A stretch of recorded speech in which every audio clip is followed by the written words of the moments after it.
Okay, minor. Such a minor delay. I swear it's going to be worth it. We are back. It's me again, your girl Jacqueline from Rotten Tomatoes. I am, again, very excited for this conversation. I know that I say this, but one, it's a Saturday, and this one's really special because these folks are literally just moments after their Comic-Con panel for Ghostbusters Afterlife. And so I'm really, really excited and happy that they're going to join us here today. So without further ado, let me see if I can grab Celeste O'Connor and Finn Wolfhard, the stars of Ghostbusters Afterlife. I see Celeste. They are with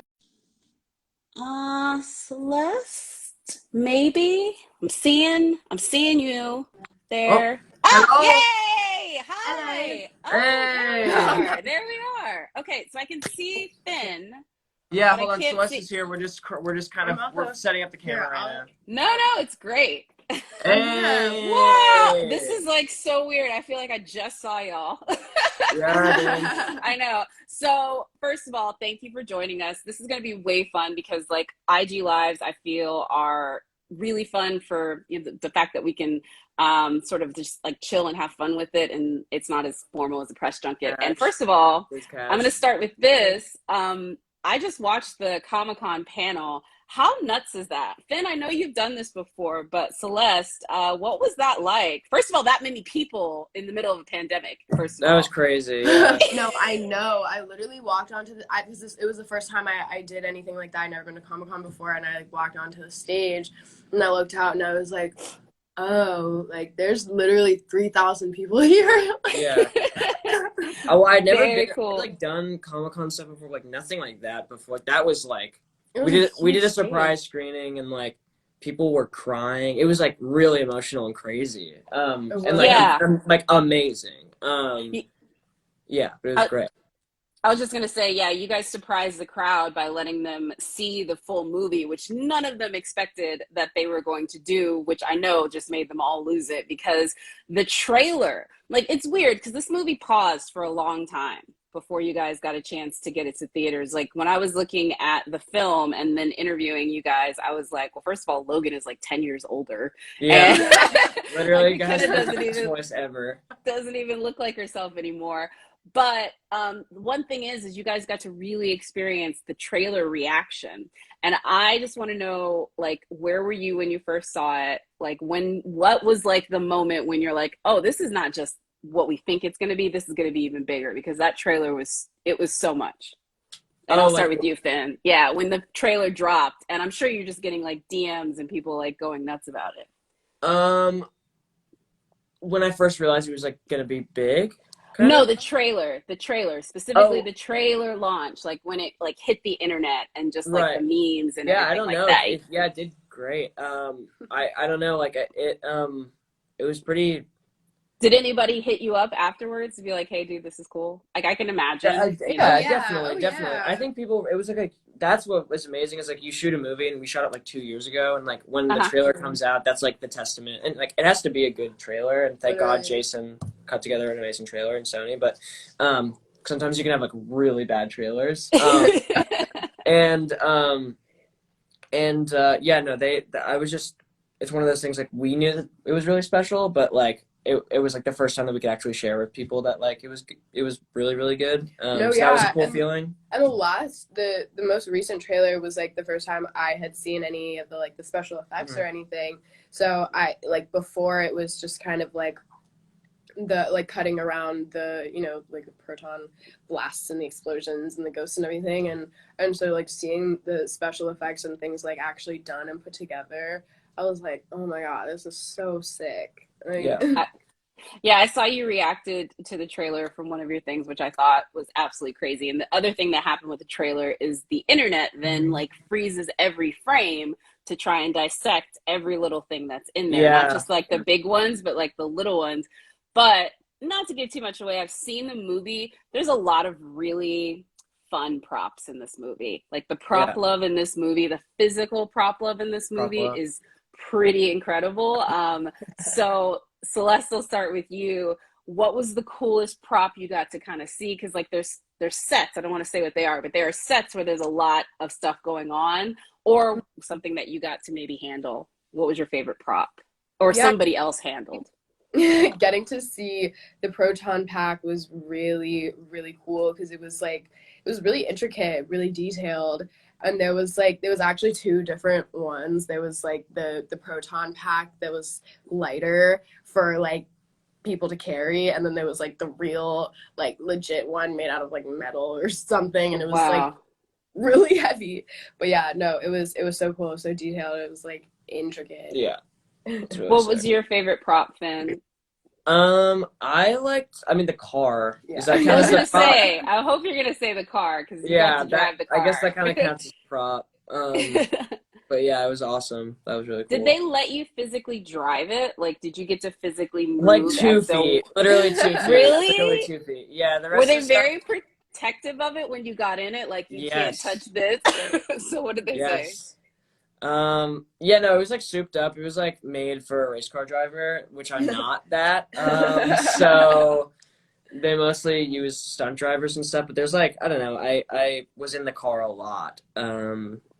Doing lots of fake driving. There's actually, it's funny, there were literally like, there was like a stunt guy, like when there's a scene like where we're like kind of creeping around the neighborhood and stuff and I'm like driving, and there's like a stunt guy like where my feet are to press the brake and the gas. I'm like, okay, I can do this. I can Probably do this. press the brakes I and can the do this. Like, I can gas. absolutely do this. Yeah. So there's like a scene where we're like driving a lot, and so it's like it is technically me driving because I'm steering. Yeah. But Okay. no one would let me do Actually, anything. dude, Which is insane. So I would have begged. I would have been like, come on, like just like well, Dan. let me take it Dan around the block. Dan Aykroyd, when he came on, said he was like, "Why haven't you driven the car yet?" And I was like, "What?" He's like, "Just take it around the block a few times." So that doesn't work like that. Yeah. Not quite. Everyone would definitely do something. Yeah. I will say this, the film has like this air of secrecy around it to begin with, but I was surprised to learn that there was like a super secret casting. Like you guys didn't even know what you were going up for. Like both of you sent in auditions and didn't know. So tell me about that. What did they tell you going into it that you were going to get to? Like, did you know, like you knew it was a movie about a family, right? Celeste, I'll start with you. Yeah, no, I think we had kind of different processes, but like I got this audition, just like a mysterious email in my inbox that was like untitled Sony project, role of teen girl, description, she's a girl, like yeah, super mysterious. Like, go from there, she's a girl. Yeah. And go. So yeah, I didn't find out that it was Ghostbusters until I was at the chemistry read, and I was like, oh shit, I'm really in this bit. I'm really in here. Oh wow. Wow, like you were sitting with like other people and they're like, okay, this is it. Oh. Yeah. Oh my god. I'm here. What about you, Finn? I guess you knew a little bit before that, maybe? I knew like tiny bit. Like I knew like it was like Untitled Jason Reitman project, and then it was like it's secretive, and I was like, okay, why is it so secretive? I didn't like specifically know it was Ghostbusters, but I was like, this could be something. It has to be something big, or else it wouldn't be what's called. But it was like, role for brother. It was like older brother, and it was a 2-page scene. And then it was literally just a tiny scene. It was tiny. And then I did that, and then like got a call from my agent that was like, yeah, okay, so listen, like so Jason Reitman really liked your tape, and like the movie is Ghostbusters. And I was like, okay. And he's like, and he's doing a table read for it in LA at his house, and he wants you to come read the script like with a bunch of people. And I was like, okay. So I flew to LA, and you weren't cast at that point yet, but so Jason was using all of his friends to like read all of the other parts, but the only people there were me and Carrie Coon, who ended up being in the movie. Oh, that's cool. And so I was like, okay, if Carrie's here and Carrie's already been cast, then maybe Jason just wants to see if I can like do well with Carrie. Yeah. And then we did it, and then kind of it was like I had no idea if I'd gotten the part or not. Like I was like, okay, that was cool. Like, is this movie being made? Like I had no idea what's going on. Is this like a fan thing? Like I had no idea. No, it doesn't seem like a cover. Yeah, go ahead. No, and then it ended up working out. And then it was great. I got to like do chemistry reads with Celeste, and it was awesome. Yeah, and I think you said like on the panel yesterday, I don't know why you would think this because I think it would be a bonus, but you thought that maybe some of the fact that you had done similar things like like the fact that they were even thinking of you this Totally. because of yeah. No, And so I was like, okay, but I already wore the suit and Stranger Things. Are they gonna think that's like? Are they gonna think I'm like a gimmick? Yeah. Like, are they gonna like, yeah. And so I was like in my head, I was like, okay, Jason probably is gonna not be super stoked, and Yeah. but then we got along and we're giant collab. Like he just is such a collaborator with everyone, and like became really close with him. So No, you and Jason are besties. Yeah. It's Yeah. really Oh, cute. that's That's like an underrated friendship right there. Yeah. Well, I was Jason, literally just about to ask him about that because I didn't know this. I didn't know that you had directed stuff since like Stranger Things had started, and so I was just curious if there was something specifically watching Jason as the director that you picked up on because yeah, he's also a director's kid. So I feel like there's like yeah. a different take to that. He like told me to direct my short film basically. Like Yes, he was like, I remember you were there. that. He was like, So I like walked in and I was like, hey dude, like, what do you think of this idea? And I pitched him this or for a short. I was like, because he knew I wanted to direct, so I was like, can I pitch you this? So I pitched him this short idea, and it was like super long and like weird and expensive. And like, what are you doing? And I was like, what? He's like, you can make a short, like how to talk to people. Just make a short about two people talking to each other. And then I immediately wrote my short, like literally I went home and I wrote the short. And then I made it that following winter. Yeah, so he was like, he's huge. I mean, he's also like he's the best collaborator when it comes to actor. Like he just is so he knows exactly how to. I don't know. He's great. He's great. I mean, Celeste, I was going to ask you because there's a different, like, let's just be honest with Lucky as a character. In this universe, it's always been a cast that it's not as if it's been a homogenous cast, but I feel like Lucky definitely shows a different aspect that we haven't seen before. I mean, we've never even seen, I think, a Black woman taking this lead in this universe. And I just loved how she was her own character and it wasn't about that, but she was so authentically herself. I'm just curious if you had any conversations about Jason about how to bring her into this, but also stay true to who she was. Oh yeah, totally. There was like a scene where I was like, all right, Jason, I don't think a 15-year-old Black girl would say this. But I have some other ideas. Do you remember that? Yeah, dude, it was so funny. Like me and in rehearsals, like me, Jason, and Celeste would go through the scenes, and he'd be like, "This is what makes like the whole thing and why we had so much fun is because Jason was like, okay, like what do you think I should cut? Like what do you think should be good?" And Celeste is like, okay, here and here and here. Like, why would I say that? And Jason was like, Jason was like, oh really? And Celeste was like, and I explained it a little bit. Like never, I would never, no one would ever. And it was so funny. And he was like, oh my god, you're so right. And Jason like went back and rewrote the whole thing, and it was totally fun. Yeah, no, it was fun. But you were talking about like collaboration. Like he really collaborated with us because I was like, hey bestie, like this is just not it. And he was like, good to know. I appreciate your input, and that is making the movie better. And I don't know, it was cool. It just like made me feel more like an important like member of telling the story, and like the fact that I could like bring her to life and make sure she felt like authentic and real, you know. Yeah. I will say my little note that I particularly picked in on was in a certain moment, Lucky's hair has been through some things, and it did look like a Black woman's hair who had been through some things. And I was like, that was yes. I was like, that was the conversation. Nobody knows that unless you've woken up with your hair like that. Somebody has to like be like, no, this is how it looks when that happens, and this is how it looks when this happens. So I appreciated that. I've woken up many a time with my hair like that, so I was like, I will let folks see when that scene is, but you'll know when you see it because sister has her hair laid for like the whole show, and then that moment is going through some stuff. The next thing I was gonna say too is the cast that surrounds you guys that we can talk about. Like, first of all, I just feel like Paul Rudd was probably the biggest kid on set, considering how many child actors was there, and that's surprising. But just talking to him, he seemed just as stoked and excited as he would have been if he was 8 and they said you could be in a Ghostbusters movie. Yeah, totally. That's exactly what it is. Yeah. So then talk about working with him, because again, this dude's like an Avenger. You would think he's like past it, but he's still got it. It's so funny. He's like the least, like, it's because like I feel like his Avenger, like he's Ant-Man, and Ant-Man's like kind of the comedic, like kind of doesn't really know why he's a superhero kind of thing, and that's like totally telling of like who Paul is kind of. He's great. He's the best. No, I mean literally. I mean, he's like so quick.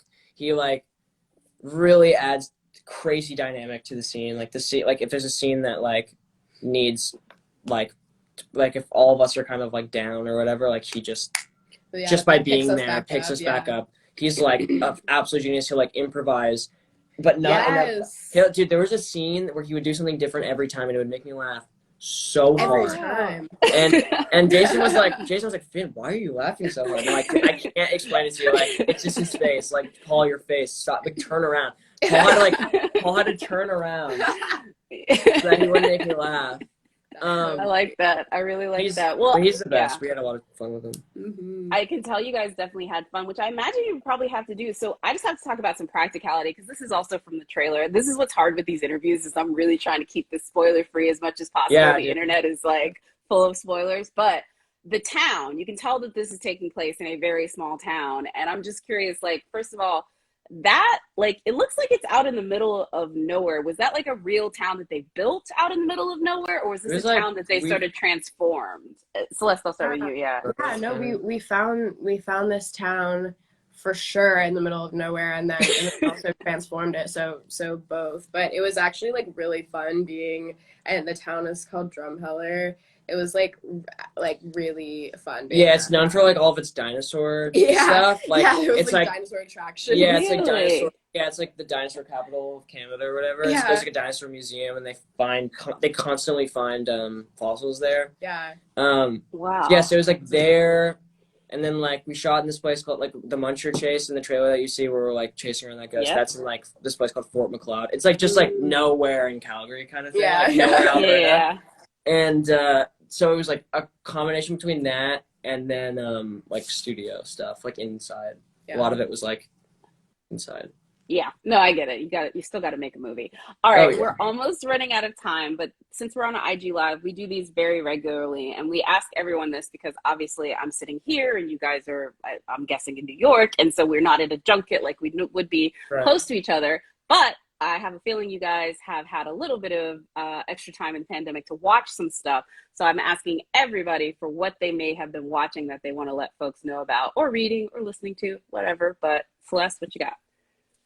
Oh, I have been watching Squid Game, obviously. The best show. I'm on right episode 6. Okay, so it's no so spoilers. crazy, dude. It's so good. So good. I'm obsessed with that cast too. I followed everybody on Instagram.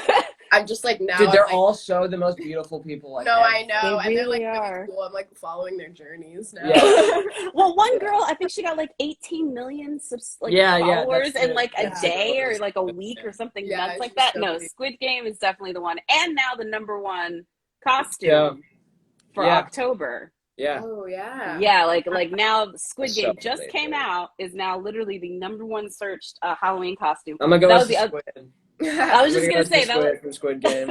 There is no Squid. You go as Squid and I'll go as Uno. Oh, Squid Game. All right, I'm gonna see really quickly if there's any fan questions. But while I do that, like legit though, I will listen to any costume ideas that you guys are percolating. I'm going as one of the girls from Bridgerton. I really want to do that one. Yeah, like I like Regency things. I don't think we have any questions. We don't have any questions. But if you guys have anything else that y'all are planning for Halloween time, then I'll start with you. Or can you even go out on Halloween? I imagine that's probably a difficult process. Yeah, I don't know if I mean there's no trick or treating involved, but no, not trick or treating, but like literally just trying to walk down the street on that day would probably be difficult. It depends on the neighborhood. Yeah. But no, I don't know. I was thinking of going as Edward Scissorhands because that's cute. You could do that very well. That is my friend Billy and I were going as he's going as Ed Wood. He's like going as 90s Johnny Depp's kind of. Oh my god. Yeah. No, that's a good idea. And I would say, Celeste, if there's the thought in your head for coffee, your hair right now looks like it came off the coffee poster. And I say this is someone that has been impersonating Pam Grier since I was 16. I'd be a good one. such a good idea. Okay, I'm gonna steal that. Thank you very You much. should. Tag Rotten Tomatoes on Instagram. Y'all were great. Yes. Seriously, this was a ton of Thank fun. you. So thank you so much for taking the time. And everyone, check out Ghostbusters Afterlife when it hits theaters later this year. Thank y'all so much. Yes. Yes. Bye-bye. Guys. Y'all have to click yourself out. Yeah. I can click you out. Yeah. Thank you. All right, everyone. Thank y'all so much for tuning in on a Saturday. Really, really appreciate it. It was so much fun talking to Celeste and Finn. Again, folks, Ghostbusters Afterlife hits theaters this November. You can check out their Comic-Con panel. It's been posted up online. And yeah, we'll see you guys next time. We have a ton of Instagram Lives coming up in the next few weeks. We're going to be talking to Anthony Michael Hall. We're going to be talking to some of the folks behind the new Wu-Tang Clan TV show. So please tune in, and we will see y'all next time. You can find me anywhere on the internet at that Jacqueline, and I'll see y'all next time.